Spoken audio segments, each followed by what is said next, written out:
اعوذ باللہ من الشیطان الرجیم بسم اللہ الرحمن الرحیم الحمدللہ رب العالمین والصلاة والسلام علی سیدنا و نبینا و طبیب قلوبنا و شفیع ذنوبنا و مولانا بالقاسم محمد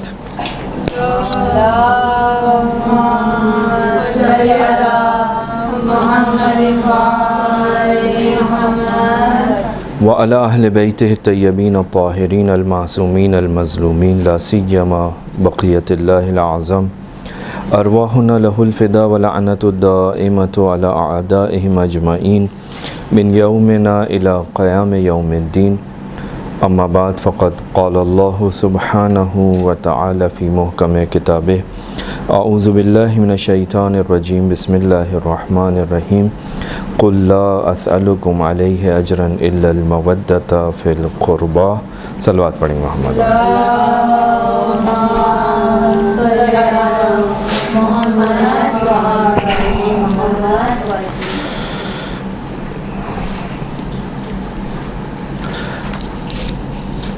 چند ہفتوں سے ہماری جو گفتگو میں بعض حصے جو ہیں گفتگو کے وہ معصومین کے اصحاب کے سلسلے میں چل رہے تھے.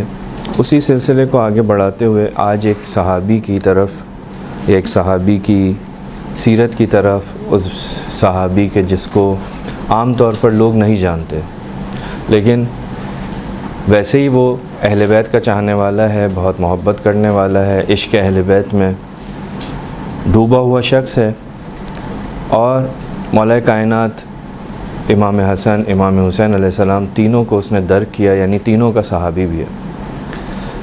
اس کے علاوہ بھی کہ امام کا صحابی ہے، امام کے ساتھ رہا، اس کے اور بھی بہت سے احسان ہیں. لہٰذا آج کوشش کرتے ہیں کہ تھوڑا بہت ذکر اس شخصیت کا ہو.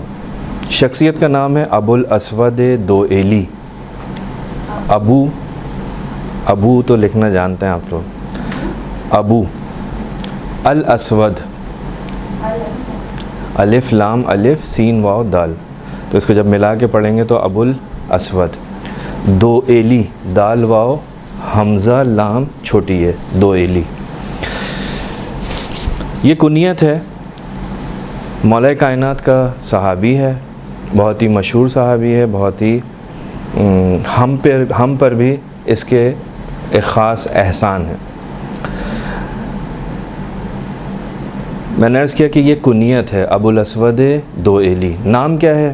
نام ہے ظالم ابن عامر. ظالم ابن عامر. عامر کیسے لکھتے ہیں؟ عمر کے آگے اگر واو لگا دیں تو اس کو پڑھا جاتا ہے عامر. عمر جیسے آپ لکھتے ہیں، اگر اسی کلمے کے آگے واو لگا دیا جائے تو یہ پڑھنے میں آتا ہے عامر. اور یہ آپ کو بہت ساری جگہوں پہ آپ کو کام آئے گا. بہت سارے اصحاب ایسے ہیں کہ جن کا نام عامر ہے. ہم لوگ کیونکہ اہل زبان نہیں ہیں، کوئی امرو پڑھ رہا ہوتا ہے، کوئی کچھ پڑھ رہا ہوتا ہے، کوئی کچھ پڑھ رہا ہوتا ہے. اس کا جو ہے صحیح تلفظ عامر ہے، اور یہ اس طرح سے لکھا جاتا ہے، یعنی عمر کے بعد اگر واو لگا دیا جائے تو اس کو عامر پڑھا جاتا ہے. ظالم ابن عامر.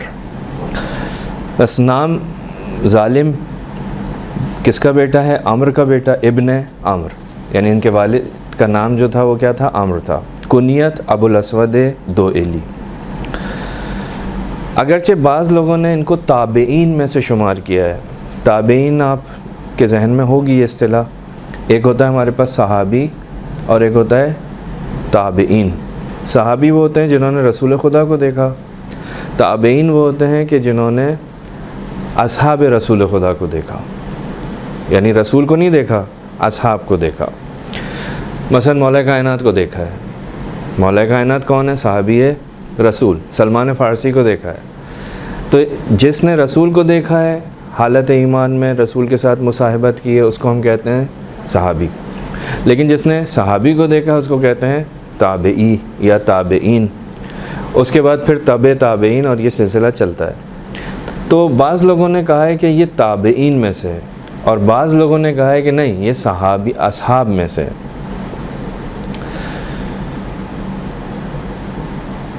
یعنی رسول خدا وہ جو کہتے ہیں تابعین کہتے ہیں کہ یہ رسول خدا کے زمانے میں موجود تھا، لیکن اس نے رسول خدا کو دیکھا نہیں، مثلا دوسرے شہر میں رہتا تھا.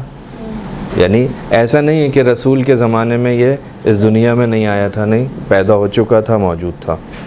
کیونکہ اس نے رسول خدا کو دیکھا نہیں تھا اس لیے کہتے ہیں یہ تابعین.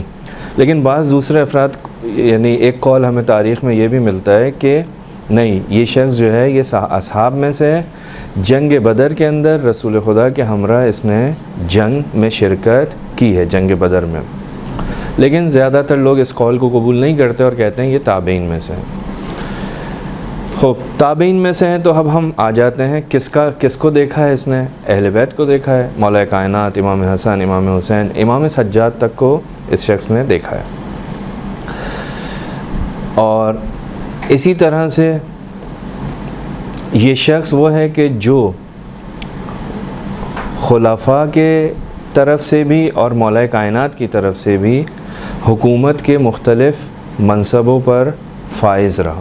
یعنی حاکم، مثلا حاکم بصرہ، مولا کائنات نے اس کو وہاں کا حاکم مقرر کیا. اسی طرح سے مولا کائنات سے پہلے والے زمانے میں بھی یہ پہلے والی حکومت میں بھی یہ کسی نہ کسی گورنمنٹ کے منصب کے اوپر فائز رہا. بصرہ میں مولا کائنات نے ان کو مقرر کیا تھا. ابھی گفتگو آئے گی. امیر المومنین کے ساتھ جنگ جمل کے اندر شرکت کی، اور اسی جنگ جمل کے بعد جو بصرہ کے اندر جو بہت بڑا مطلب ایک سانحہ ہوا تھا، اتنا زیادہ خون خرابہ ہوا تھا، مولا کائنات نے سمجھایا تھا کہ نہیں ہونا چاہیے، لیکن جب باز نہیں آیا اور وہ جنگ ہوئی، اور اس جنگ کے بعد بصرہ کا حاکم مولا کائنات نے ابو الاسود دوئلی کو بنایا تھا. خوب، ابو الاسود دوئلی کے بارے میں جب ہم تاریخ میں جاتے ہیں تو بہت ساری چیزیں، بہت ساری خصوصیات اس شخصیت کی ذکر ہوئی ہیں. حاضر جواب انسان تھا، شاعر تھا، اور سب سے اہم چیز امیر المومنین کی رہنمائی کے ذریعے اس نے دو کام کیے. ایک علم نحو کا استاد، اور دوسرا قرآن مجید کے جو نکتے ہیں، شاید آپ کو معلوم ہو یا نہ معلوم ہو، یہ جو نکتے ہیں عربی زبان کے اندر نہیں تھے. قرآن مجید کے جو نکتے دیے ہیں وہ امیر المومنین کی رہنمائی سے ابو الاسود دوئلی نے نکتے لگائے. یعنی اگر ابو الاسود دوئلی کا یہ کام نہیں ہوتا تو آج ہم کہاں ہوتے پتہ نہیں، قرآن مجید کو کیسے پڑھتے نہیں معلوم. تو یہ جو قرآن کی جو نکتے گزاری کا کام ہے یہ بھی ابو الاسود دوئلی کا ہے. اور علم نحو کا بھی، جو علم نحو یعنی جو عربی گرامر ہے،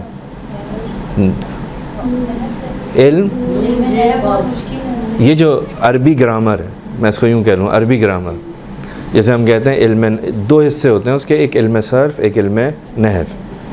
یہ جو اعراب لگے ہوئے ہوتے ہیں، جیسے ہم کہتے ہیں اردو زبان میں، اگر میں کہوں کہ یہ کلمہ فاعل ہے، یہ فعل ہے، یہ مفعول ہے، یہ صفت ہے، یہ ساری گفتگو جو ہے علم نحو کے اندر ہوتی ہے.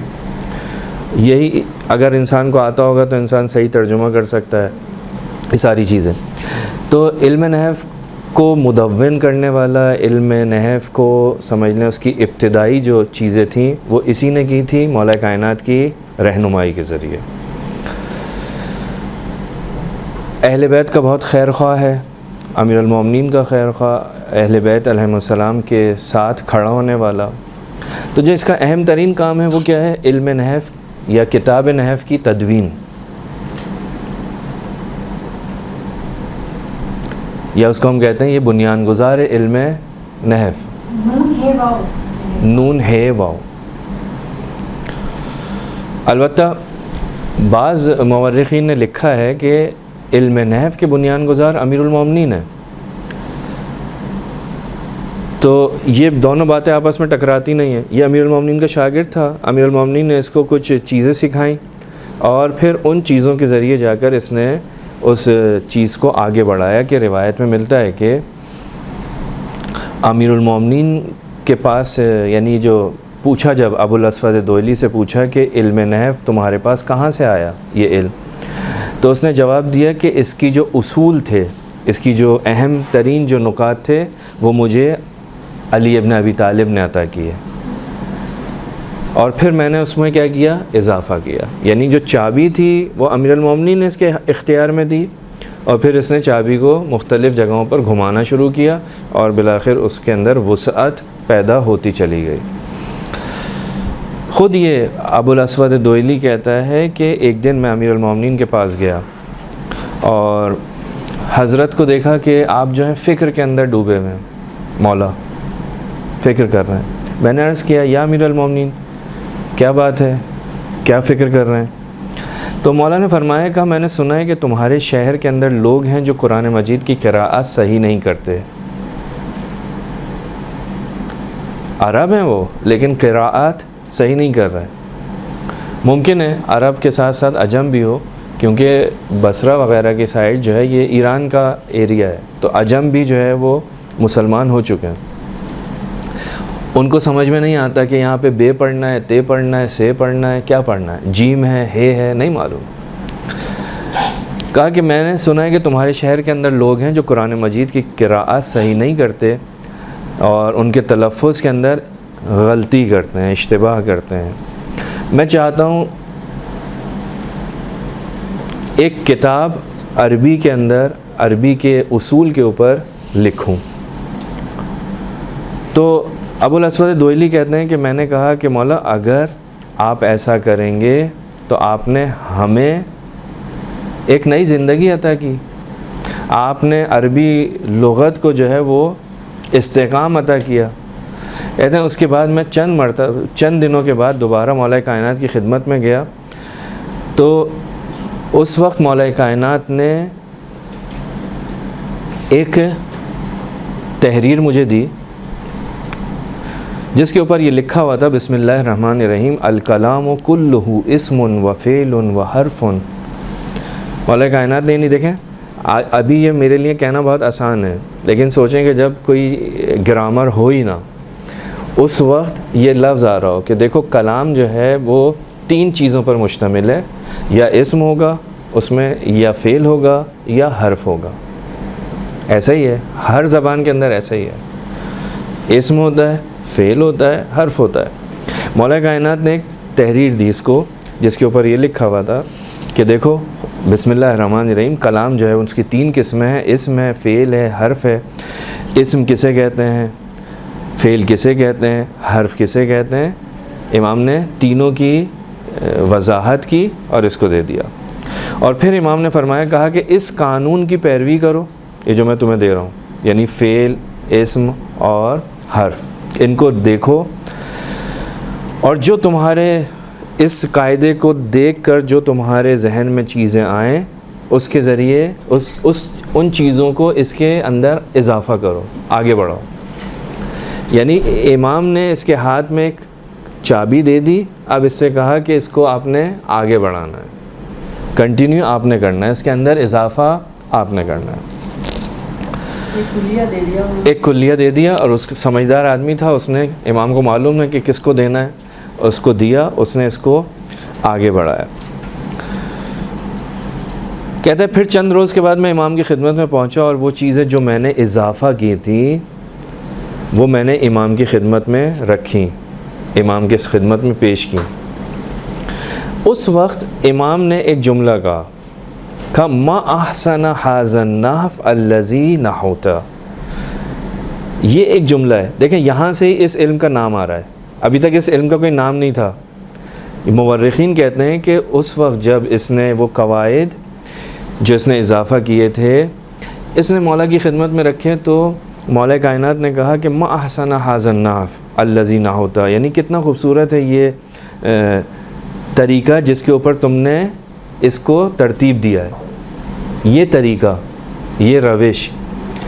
یہیں سے کہتے ہیں اس علم کو کہا گیا علم نحو، علم نحو۔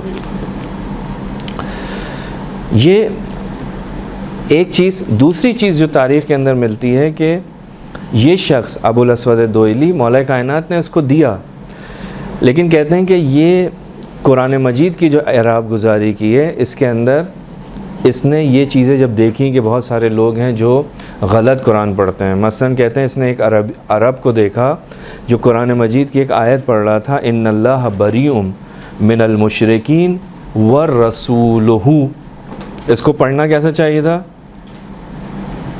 یہ رسولہ ہے، اس کو وہ پڑھ رہا تھا زیر دے کر رسول ہی. تو دونوں کا معنی بالکل چینج ہو رہا تھا. یعنی جب اس نے یہ سنا کہ ایک شخص ہے عرب ہے جو یہ کہہ رہا ہے کہ یعنی پروردگار عالم مشرکین سے اور اپنے رسول سے نعوذ باللہ بیزار ہے، اس کا یہ مطلب اعراب چینج ہوئے. رسولہ کو جب رسول ہی پڑھا تو اس کا معنی بدل گیا. ابو الاسود دوئلی نے کہا یہ کیا، یعنی اللہ بالکل معنی بدل گیا، یعنی معنی کچھ اور ہے، یعنی اللہ اور اس کا رسول بیزار ہے مشرکین سے. ترجمہ جب اس نے اعراب چینج کیے تو کیا ہو گیا؟ اللہ بیزار ہے کیسے؟ مشرکوں سے اور رسول سے نعوذ باللہ. کہتے ہیں جب اس نے یہ دیکھا تو اس کو اور زیادہ جستجو ہوئی اور پھر اس نے یہ کام شروع کیا. تو یہ علم نحو کا بانیوں میں سے ہے کہ جس کی ابتدا امیر المومنین یا جس کی رہنمائی امیر المومنین نے کی.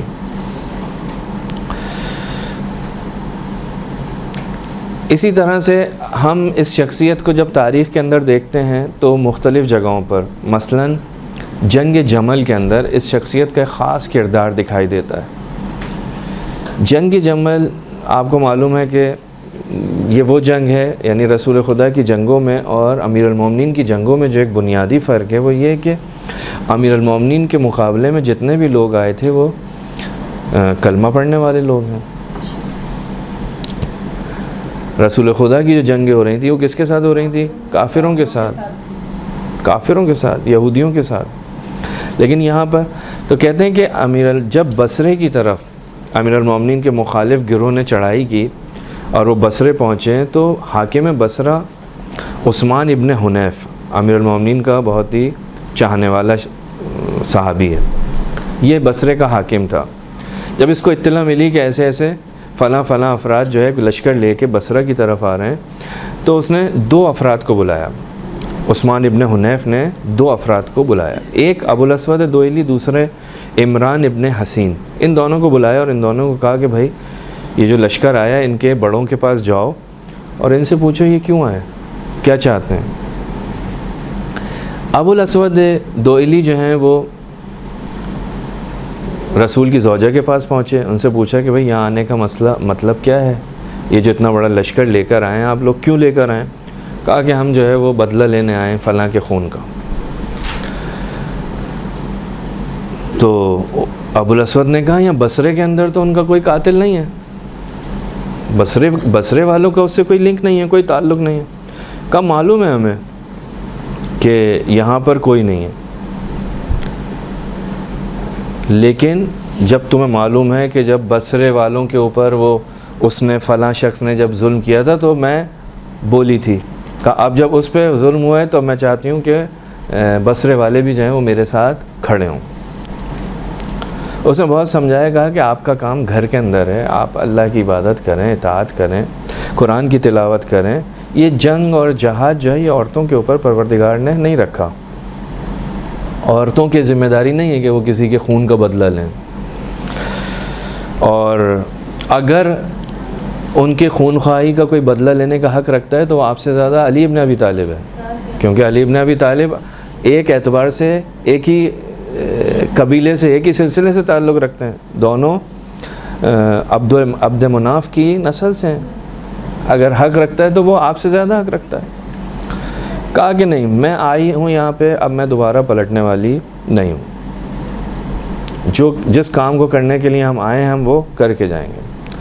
ابو الاسود کہتا ہے کہ میں نے بہت سمجھایا، مجھے اندازہ ہو گیا کہ بات حل ہونے والی نہیں. وہاں سے نکلا،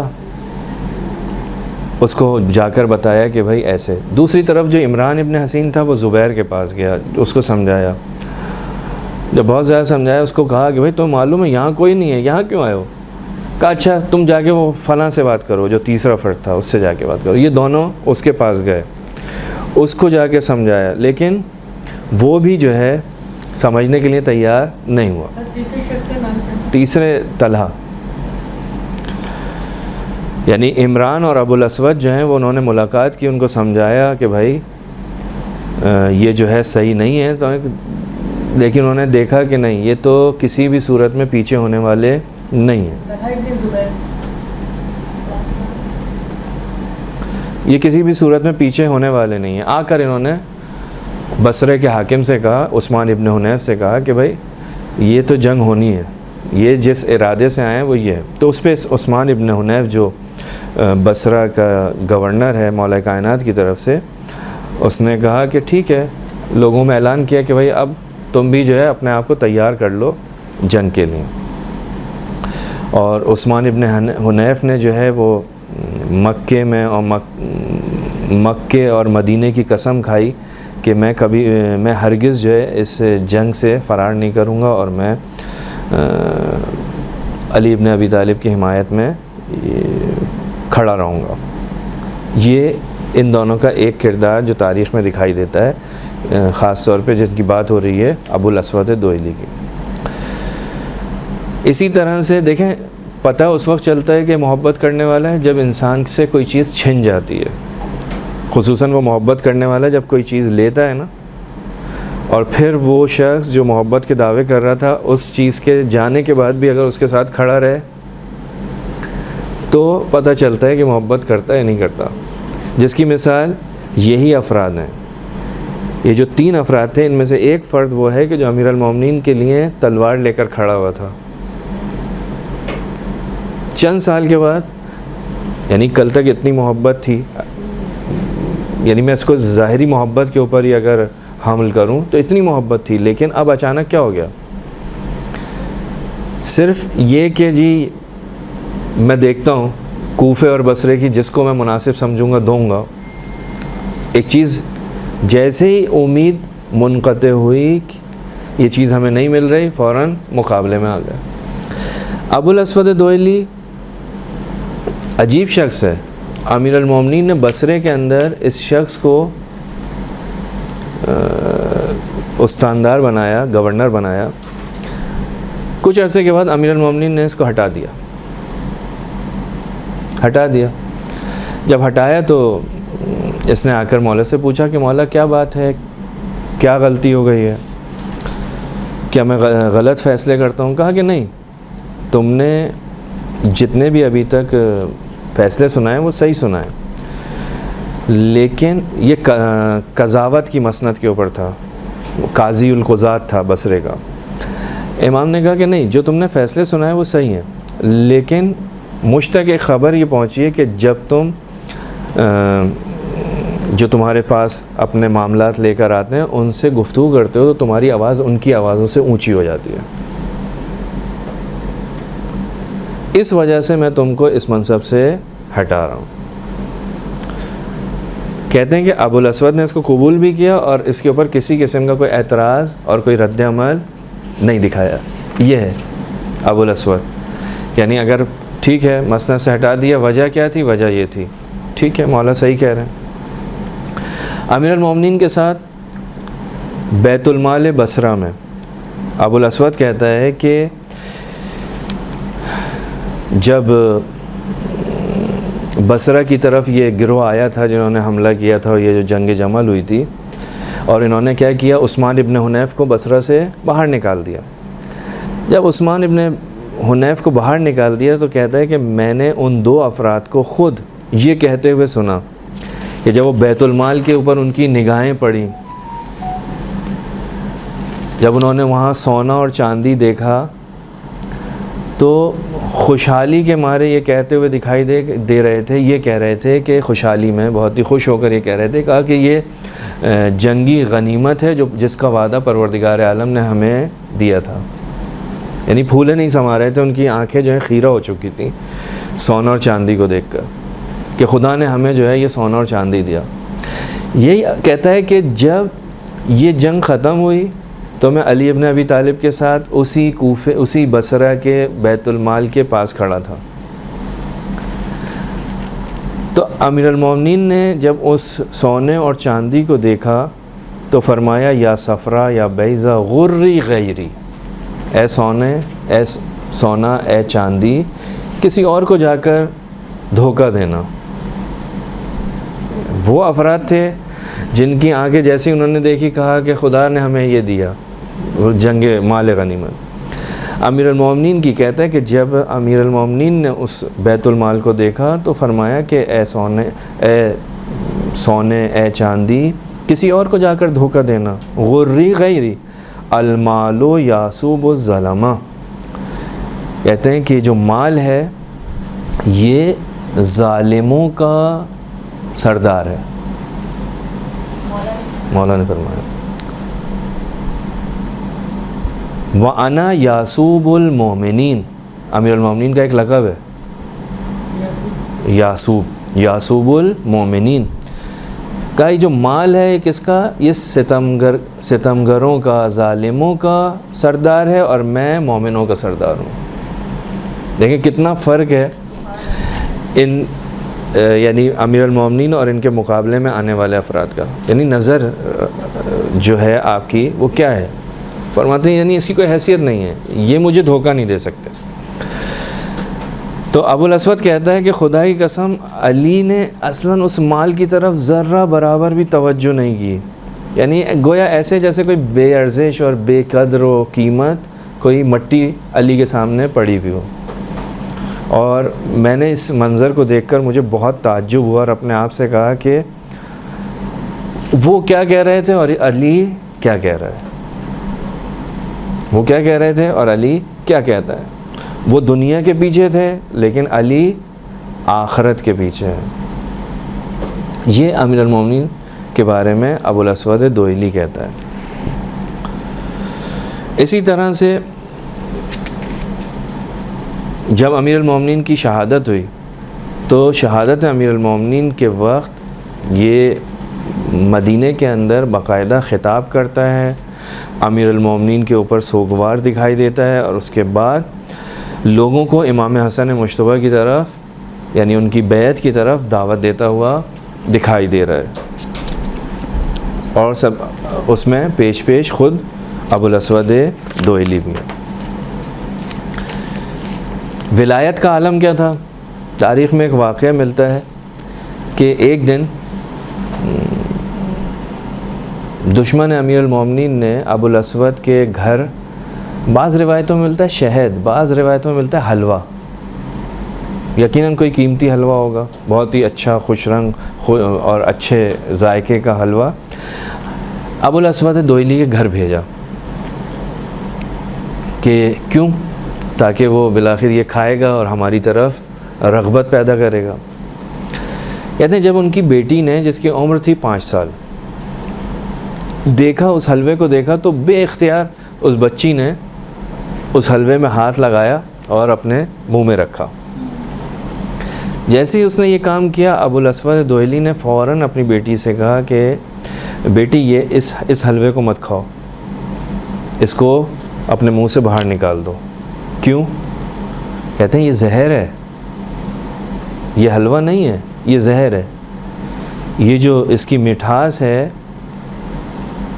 اس حلوے کو جو بھیجنے والا ہے وہ چاہتا ہے کہ اس کے ذریعے سے ہمارے دل سے علی کی محبت کو باہر نکال دیں. یہ ابو الاسود دوئلی کہتا ہے اپنی بیٹی سے کہ وہ یہ چاہتا ہے کہ علی کی محبت، اہل بیت کی محبت ہمارے دل سے باہر نکال دے.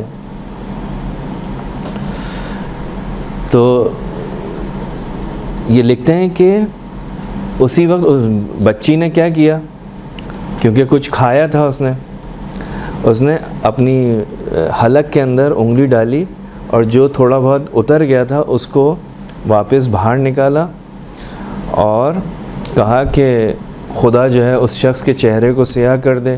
وہ اس حلوے کے ذریعے چاہتا ہے کہ ہمارے دلوں سے علی ابن ابی طالب اور اہل بیت کی محبت کو ختم کرے، جدا کرے، خدا اس کو برباد کر دے. یعنی آپ دیکھیں کہ یہ محبت ہے کہ وہ چھوٹی بچی بھی جو ہے فوراً اگر کچھ ذرات اس کے حلق سے نیچے اتر گئے تو اس کو بھی باہر. کیوں؟ کیونکہ ایسی غذا کا کوئی نہ کوئی اثر ہے. یعنی دشمن کی طرف سے آئی ہوئی چیز، اہل بیت کے دشمن کی طرف سے آئی ہوئی چیز اہل بیت کی محبت کے لیے زہر کی حیثیت رکھتی ہے، زہر کی حیثیت.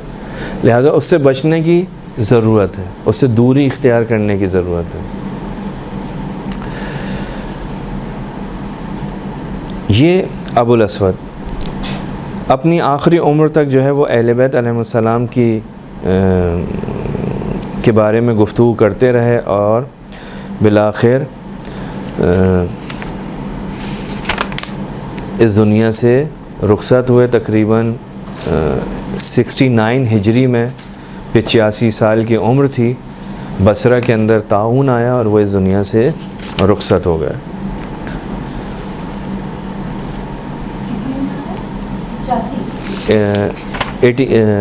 85 جی 85 سال.